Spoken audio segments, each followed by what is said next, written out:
ఉంటుంది, నిన్ను రెలుస్తాం. సో ఆ సాంగ్ తర్వాత ఈ మూవీలో అదే నేను అసలు నేను ఆ రేంజ్ లో అలాగే ఉంది. సాంగ్ చాలా బాగుంది. సో క్యారెక్టర్స్ కూడా మీరు చాలా బాగా ఇన్వాల్వ్ అయి చేస్తారు, చాలా మంచిగా డెలివర్ చేస్తారు. సో ఎలాంటి జాగ్రత్తలు తీసుకుంటూ ఉంటారు మీరు క్యారెక్టర్స్ విషయంలో, క్యారెక్టరైజేషన్ మంచిగా రావాలి అని? అంటే ఫస్ట్ ఈ సినిమాలో నేను చేసినప్పుడు బచ్చల మళ్ళీ హీరోనా విలనా అది కాదండి, is dark guy, dark shade ఉన్న గై అండి. సో నేను ఇక్కడికి ఎవరన్నా థియేటర్కి వచ్చినప్పుడు అక్కడ అల్లరి నరేష్ కాదు, నాకు ఆ సినిమా ఒక 5 నిమిషాలు స్టార్ట్ అయిన తర్వాత బచ్చల మళ్ళీ క్యారెక్టర్గా చూడాలండి. సో క్యారెక్టర్గా ఉండడానికి ట్రై చేస్తుంటాను. మా మ్యాక్సిమం నేను ఎప్పుడన్నా కొంచెం బయటకు వస్తున్నానంటే మా డైరెక్టర్ కంట్రోల్ చేస్తుంటారండి. అండ్ జాగ్రత్త లాంటివి తీసుకున్నామంటారండి ఈ సినిమాకి. మీరు ఇందాక చెప్పారు చూసారా, ఆ కంప్లైంట్ నాకు చాలా వచ్చినాయండి. ఈ మధ్య కాలంలో మీ సాంగ్స్ బాగుంటలేదండి, కొంచెం సాంగ్స్ డిసప్పాయింట్ అవుతున్నాయి, సో కొంచెం దాని జాగ్రత్త తీసుకోమని నాకు వెల్ విషర్స్ కానివ్వండి, నా ఫ్రెండ్స్ కానీ చెప్పడం జరిగింది. సో మీ ఫస్ట్ డిస్కషన్ కథ అంతా ఓకే అయిపోయిన తర్వాత విశాల్ చంద్రశేఖర్ గారు వచ్చిన తర్వాత నేను ఆయనకి మన సుబ్బు గారికి అదే చెప్పా, సార్ ఈ సినిమాలో సాంగ్స్ అంటే ఏదో 4 సాంగులు ఒక సాంగ్ హిట్ అయ్యి మిగతా 3 సాంగులు కాదండి, 4 సాంగులకి 4 సాంగులు హిట్ అవ్వాలి. అలాంటి సాంగులు తీసుకోవాలంటే దాదాపు ఆయన అంటే షూటింగ్ స్టార్ట్ అవ్వకముందేనండి, ఒక 3 నెలల ముందే అన్ని సాంగ్స్ 4 సాంగ్స్ రెడీ చేసి పెట్టుకున్నారు. అంటే we had a lot of time అండి. సో ప్రతి అంటే కూర్చున్న ఆయనతో మాట్లాడి విశాల్ గారికి చెప్పి మాకు ఇలా కావాలి ఇలా కావాలి ఇలా కావాలండి ప్రతిదీ డైరెక్టర్ చేయించుకున్నారండి. అండ్ చాలా మంది ఏమనుకుంటారంటే హీరో చెప్తుంటారు మీ సినిమాలో మ్యూజిక్ బాగాలేదంటే మేమేం చేయలేమండి, డైరెక్టర్ చెప్పాలి. ఎందుకంటే వాళ్ళు ఇప్పుడు ఎండ్ ఆఫ్ ద డే వాళ్ళ ఎమోషన్ ఏంటి, సాంగ్ ఎక్కడ ప్లేస్మెంట్ ఉంటుంది, దానికి ఎలాంటి ట్యూన్ కావాలి, ఎలాంటి లిరిక్స్ కావాలని వాళ్ళు మొత్తం అన్ని చెప్తారండి. సో బట్ నేను అది సుబ్బు గారికి ఏదైతే చెప్పానో ఆ జాగ్రత్త పట్టుకునైనా డెఫినెట్గా మంచి సాంగ్స్ ఇవ్వాలని మన విశాల్ గారితో కూర్చుని బాగా చేశారు.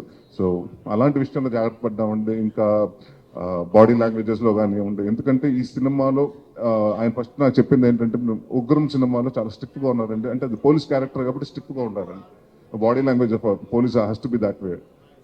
నాకు అలా వద్దు సార్, ఇటు తాగుపోతాడు, గొడవలు పడిపోతుంటాడు, సో నాకు లూజ్ బాడీ లాంగ్వేజ్ కావాలని చెప్పడం జరిగిందండి.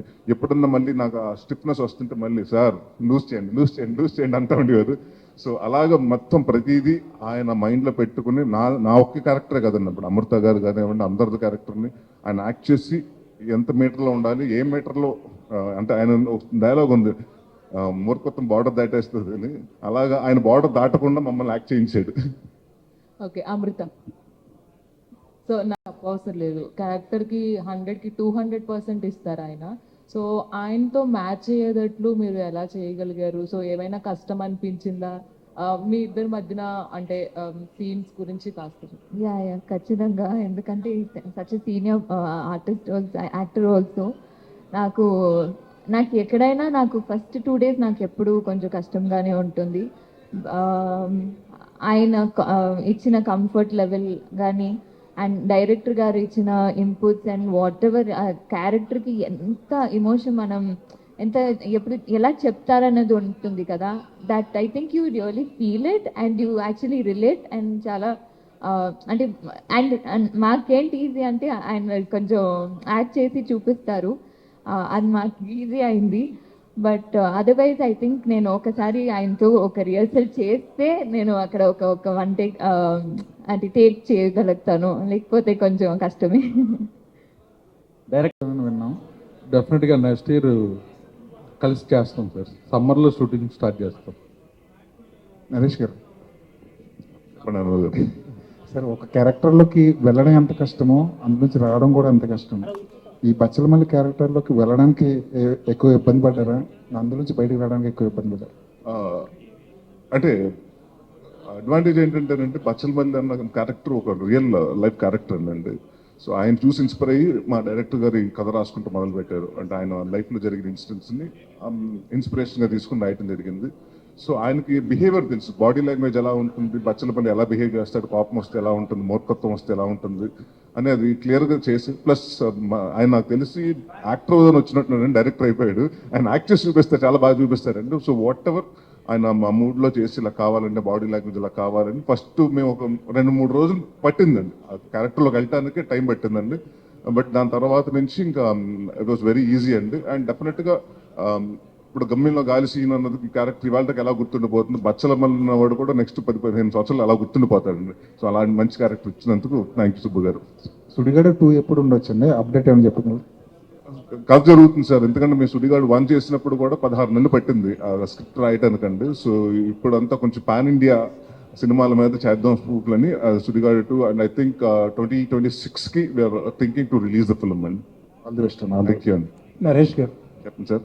సార్ ట్రైలర్ చాలా బాగుంది సార్. Thank you sir. ఇందాక మీ స్పీచ్లో ఒక మాట మీరు అన్నది ఏంటంటే 60 రోజుల్లో తీద్దాం అనుకున్న సినిమా 57 రోజుల్లో తీసేసామని చెప్పి. చాలా ఎక్కువ పార్ట్ అవుట్డోర్లో తీసినట్టున్నారు. అవునండి, మొత్తం ఎలా పాసిబుల్ అయింది ఇంత 57 డేస్లో? మామూలుగా 60 డేస్ అంటే తక్కువ, ఇప్పుడు ఈ రోజు క్యాలిక్యులేషన్స్ తీసుకుంటే.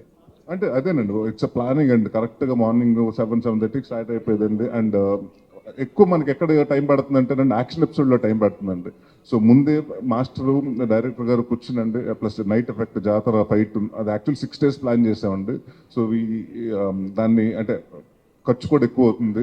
సో పర్ డే ఎంత ఖర్చు అవుతుందని మాకు ప్రొడ్యూసర్ చెప్పినప్పుడు సరేనండి 9 to 6 జనరల్గా 6 to 2 వేస్తామండి. సో మేము 6 to 6 చేసుకుని ఒక 6 days కంప్లీట్ చేయాల్సిన వర్క్ 3 days అలా తగ్గించడం అండి. అండ్ ఇక్కడ ఇట్స్ డెఫినెట్గా మా క్రెడిట్ ఏం కాదండి, అసలు యాక్టర్కి మేము రెడీగా ఉంటాం. లైటింగ్ అండి మనకి బాగా టైం పట్టింది. సో ఆల్మోస్ట్ అన్ని ఇక్కడ మీ షాట్ జరుగుతున్నప్పుడు నెక్స్ట్ షాట్ కూడా లైటింగ్ ప్యారల్గా జరుగుతూ ఉంటుందండి. సో ఆ ప్లానింగ్ తోటి అంటే డైరెక్టర్ గారు కెమెరామెన్ కోఆర్డినేషన్ వల్ల అంత 3 days మేము ప్రియర్గా చేయగలిగామండి సినిమా. సో రాజా గారు కొద్దిగా బడ్జెట్ మిగిల్చారు అనమాట. ఖచ్చితంగా పెట్టించామండి. బట్ డెఫినెట్గా మాకెంతైతే అంటే ఎవరు ఏ హీరో కానివ్వండి, ఏ డైరెక్టర్ కానివ్వండి, ప్రొడ్యూసర్ని ఎక్కువ ఖర్చు పెట్టాలని అనుకోడు. తక్కువ మన అనుకున్న క్వాలిటీలో తీయాలనుకుంటాం కానీ. సో డెఫినెట్గా ఆయన బాగా ఖర్చు పెట్టారు. సో డెఫినెట్గా ఆ ఖర్చుకి మేము కూడా కొంచెం మా ప్రయత్నంగా ఉడతా భక్తి సాయంలాగా మేము కూడా అంత తగ్గిస్తానికి ట్రై చేసామండి అంతే. సార్ మీరు కామెడీ క్యారెక్టర్లో ఎరగదీసేస్తారు, ఇప్పుడు ఇంటెన్స్ క్యారెక్టర్లో కూడా చాలా బాగా చేస్తున్నారు. అసలు ఏది కష్టం రెండిట్లో?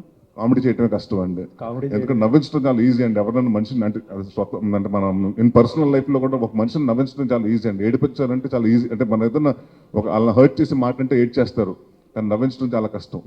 సో యాక్ట్ చేయడంలో కూడా నవ్వించడం ఐ థింక్ హాస్యం కష్టం అండి. థ్యాంక్ యూ అండి, all the best. Thank you అండి. నరేష్ గారు, అమ్మా. Hi sir. అమ్మా. సార్ మీరు ఏ మూవీలో అయినా సరే ఒక క్యారెక్టర్ కోసం ప్రాణం పెట్టేస్తారు. సో మీరు రెగ్యులర్గా నా గమ్యం అంటే నా one of the favourite thank you. Movie. Thank you. So ending చూసి ఇప్పటికి నేను మర్చిపోలేను, ఎప్పుడు అనుకుంటాను ఎందుకు ఆ ఎండింగ్ పెట్టారు అని. సో దీంట్లో కూడా మీరు లాస్ట్లో అట్లా ట్రైలర్లో అలా పడిపోయి ఉండము. సో ఏమన్నా సాక్రిఫైస్ సీన్ ఏమైనా ఉందా? హీరోయిన్ అన్న సాడ్ ఎండింగ్ ఉందా? అలాంటిది ఏమీ లేదండి. ఇట్స్ ఎమోషన్ అండి. అంటే ప్రతి గొడవల్లోకి వెళ్తే మనం అంటే బచ్చలమల్లి అన్నవాడు నలుగురిని కొడితేనంటే 10 మంది ఫైట్ జరుగుతుంటే 10 మంది బచ్చలమల్లిని అటాక్ చేస్తే వీడు నలుగురే కొట్టగలుగుతాడు. సో బట్ అక్కడ అంటే వీడు దెబ్బలు పడతాయండి వీడి సైడ్ నుంచి, బట్ దెబ్బలు కూడా తగులుతూ ఉంటాయి వీడికి. సో ఆ తగిలే షాట్లే మీకు వచ్చేసాం కానీ మీరు అనుకునేట్టు అలాంటి ఏమి ఉండదండి. సుబ్బు గారు,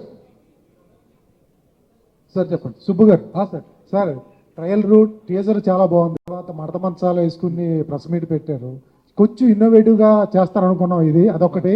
తర్వాత దానికంటే ముందు ట్రైలర్ అయితే అద్భుతంగా ఉంది sir. Thank you sir. Sir ఈ అన్నిటికంటే first all the best sir. Thank you so much sir. Okay sir, question ఏం లేదు sir, all the best sir. ఈ సినిమా అయితే ఆల్రెడీ సక్సెస్.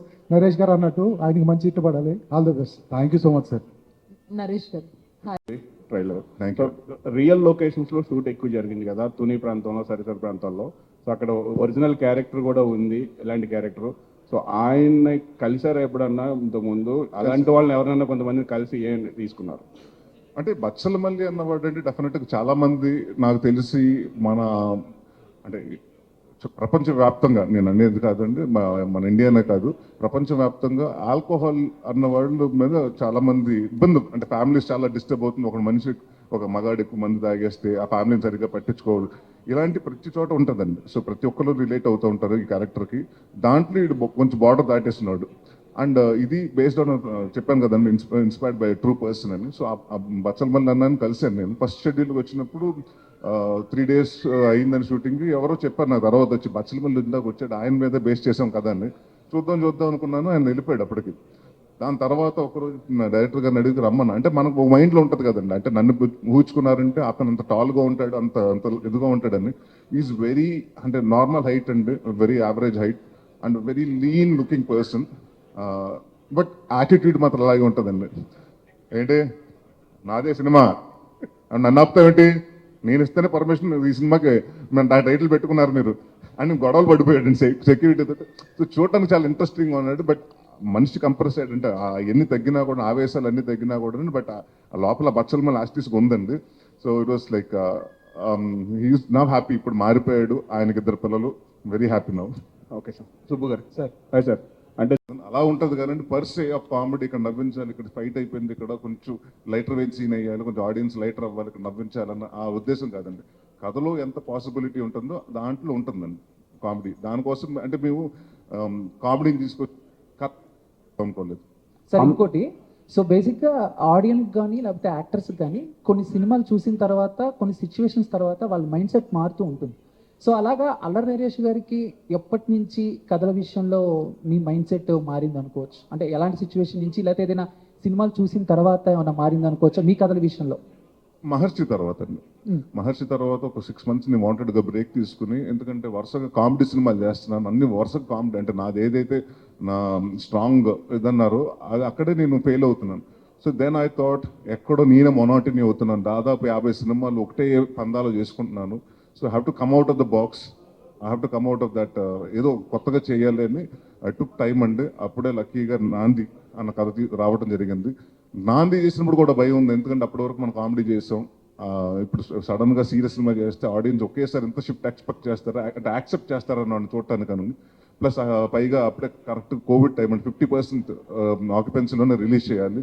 ఎప్పుడైతే ఆ సినిమా రిలీజ్ అయ్యి అంత మంచి హిట్ వచ్చి పేరు వచ్చిందో అప్పుడు కొంచెం కాన్ఫిడెన్స్ వచ్చిందండి డెఫినెట్గా. అంటే నన్ను అంటే ఒక యాక్టర్గా నన్ను అప్రూవ్ చేశారు. అంటే బిగినింగ్ ఆఫ్ మై కెరియర్లో నేను ప్రాణం కానివ్వండి, లేకపోతే నేను సినిమాలు చేసినప్పుడు I was to establish as an actor. అంటే ఇతను స్ట్రెంగ్త్ ఏంటి అని ఎవరికి అంటే నాకే తెలియదు అప్పటికి. So it was too early, అప్పుడు ట్రై చేశాను. దాని తర్వాత మళ్ళీ మధ్య మధ్యన పచ్చని మళ్ళీ మన గమ్యంలో గాలిసీన్ కానివ్వండి, లేకపోతే శంభో శివశంభోలా కానివ్వండి, మొన్న చేసిన మహర్షి కానివ్వండి, నాసోంద్ర కానివ్వండి, ఐ డన్ అంటే యాక్సెప్ట్ చేశారు. So then I felt very happy. Then I thought okay, కొత్తగా మన ఆడియన్స్, మనం కంటెంట్ కొత్తగా ఉంటే ఆడియన్స్ మన సినిమాని యాక్సెప్ట్ చేస్తారు, అండ్ అందుకనే కంటెంట్ సినిమాలు చేద్దామని ఇంకా నాంది నుంచి ఫిక్స్ అయ్యాను. Thank you sir. అమృత గారు, అమృతయ్య, జాన్లో హనుమాన్ రిలీజ్ అయింది, అది biggest blockbuster, one of the biggest blockbuster in TFI. And మీరు one of the big blockbuster going to be in December. Okay, అది కనిపిస్తుంది. సో ఫస్ట్ జాన్లో ఒక film hit కొట్టారు, and డిసెంబర్లో కూడా కొట్టబోతున్నారు. సో ఓపెన్ చేశారు, close కూడా చేస్తున్నారు, ఎలా అనిపిస్తుంది? బాగా అనిపిస్తుంది. అదే కదా అందరికీ కావాల్సింది ఒక యాక్టర్గా. You put so much effort మా సినిమా బాగా రావాలని. సో అలాగే ఇది కూడా అవ్వాలని కోరుకుంటాను. నరేష్ గారితో వర్కింగ్ ఎక్స్పీరియన్స్ ఎలా ఉంది? చాలా ఒక లెర్నింగ్గా కూడా ఉండేది. And even till today I think I learn a lot from him, the way he carries himself. ఒక క్యారెక్టర్ ఎలా ఎంత బాగా చేస్తారు కనుక అన్ని. So it was very good experience. Last 2 questions. Block buster కాదు, సో సూపర్ డూపర్ హిట్ కొట్టేసినట్టే ఉంది ఆ ట్రైలర్ అది చూస్తేనే. తునిలో మొన్న బచ్చలమల్లి వర్సెస్ తుని లోకల్ అని క్రికెట్ మ్యాచ్, ఆ ట్రాక్టర్ల పోటీలు ఇవన్నీ పెట్టారు. ఎలా అనిపించింది లోకల్లో మీరు అలా చేయటం? బాగుందండి. అంటే మా డైరెక్టర్ గారు బాగా ప్లాన్ చేసుకున్నారు, అది సొంత ఊర్లో అనుకున్నాను. సో అంటే ఏం లేదండి, జనరల్గా తుని ఆ సైడ్ ఏంటంటే ఫస్ట్ నేను కథ విన్నప్పుడు కూడా నేను అడిగానండి, ఏంటి తుని ఏంటంటే నాకు తెలియదు, ఆయన సబ్బు గారు తుని దగ్గర నుంచి వచ్చారని. అక్కడ గన్ని మన గన్ని బ్యాగ్స్ ఇండస్ట్రీ ఉందండి, ఏషియాస్ బిగ్గెస్ట్. సో మా కథలో కూడా బ్యాక్గ్రౌండ్ జరుగుతుందండి, అండ్ కొత్తగా ఉంటుంది. ఆ ఏరియాలో ఎప్పుడు ఎక్కువ షూటింగ్ లేదు కాబట్టి అంటే మా భయం ఏంటంటే ఎక్కువ మంది డిస్టర్బెన్స్ వస్తుందండి. బట్ అక్కడ ఎంత అంటే సినిమా అంటే చాలా ఇష్టం అండి తెలుగు వాళ్ళకి, అందరికి ఆడియన్స్కి. ఎవరు సార్ కొంచెం ఇటు పక్కకు రండి అంటే అందరు వాళ్ళ ఊరు వల్లే వచ్చి పక్క రండి వాళ్ళకి డిస్టర్బ్ చేయొద్దు అని చాలా ఫ్రెండ్లీగా అలా ఉన్నారు. సో అలాగే మొన్న వెళ్ళినప్పుడు కూడా రిసెప్షన్ అంతే బాగుందండి. ప్రతి ఒక్కరు చిన్నోళ్ళు కానీ పెద్దోళ్ళ వరకు అందరూ వచ్చి the way they received or the way they saw that అంటే సాంగ్స్ చూసినప్పుడు కానివ్వండి, వాళ్ళు ఇచ్చిన ఫీడ్బ్యాక్స్ కానివ్వండి, it's been a wonderful experience అండి. నెక్స్ట్ బెండపారో ఆరంపి లాంటి నరేష్ని ఎప్పుడు చూడగలం మేము? త్వరలోనండి, నెక్స్ట్ ఇయర్ కామెడీ సినిమా కూడా చేస్తున్నాను. అంటే అది ఒక పెద్ద అవుట్పోహన్, అంటే చాలా మందికి అది ఒక పెద్ద డౌట్ ఉంది ఏంటంటే నేను కామెడీ సినిమా చేయట్లేదని కాదండి. కామెడీ సినిమాలు వచ్చినాయి నాకు నచ్చట్లేదు, ఎందుకంటే ఒక 10 సంవత్సరాల ముందు నేను చేసిన కామెడీ వేరండి, ఇప్పుడు ఆడియన్స్ ఎక్స్పెక్ట్ చేస్తున్న కామెడీ వేరు. ఇప్పుడు ట్రెండ్ మారిందండి, మన ట్రెండ్కి తగ్గట్టు మనం కూడా మారాలి, అప్డేట్ అవ్వాలి మనం కూడా, ఐఓఎస్ లాగా కొత్త ప్రతిసారి మనం అప్డేట్ అయినట్టు. So I'm looking for few interesting stories అండి. ఒక 2 స్టోరీస్ లాక్ చేశాను. సో ప్రాబబ్లీ మార్చ్ ఏప్రిల్లో నెక్స్ట్ ఇయర్ స్టార్ట్ చేస్తామండి. కైండ్ ఆఫ్ మూవీలా అనిపిస్తుంది. ఆ సినిమాకి దీనికి ఏమైనా సంబంధం ఏమైనా ఉందా? ఏమైనా స్ఫూర్తిగా ఏమైనా తీసుకున్నారా? లేదు సార్, అంటే ఎక్కడో రాసేటప్పుడు ఆరాధన కూడా మీరు అన్నట్టు ఆ ఛాయలు కనపడుతుంటాయి సార్. ఎందుకంటే అది ఊర్లో ఉండే క్యారెక్టర్, అది కొంచెం మోటంగా మాట్లాడే క్యారెక్టర్ కదా సార్, పుల్రాజ్ క్యారెక్టర్. లేదు సార్, ఉంటాయి సార్ ఇవన్నీ అంటే లేదు సార్ నేను కొత్తగానే ఆలోచించాను, ఏ రెఫరెన్స్ లేవు, ఎక్కడ తీసుకోలేదంటే అబద్ధం సార్, ఫేక్ అది. ఎక్కడో ఉంటాయి సార్, మీరు గమనించారు కాబట్టి మీకు అనిపించవచ్చు అంతే. కానీ దాన్ని చూసి కాపీ కొడదాం కాదు సార్, బ్రెయిన్లో మాత్రం ఎక్కడో స్టక్ అయి ఉంటుంది సార్ డివిడి, ఆ లేయర్స్ అన్నీ అవి ఉండొచ్చేమో సార్ అందులో.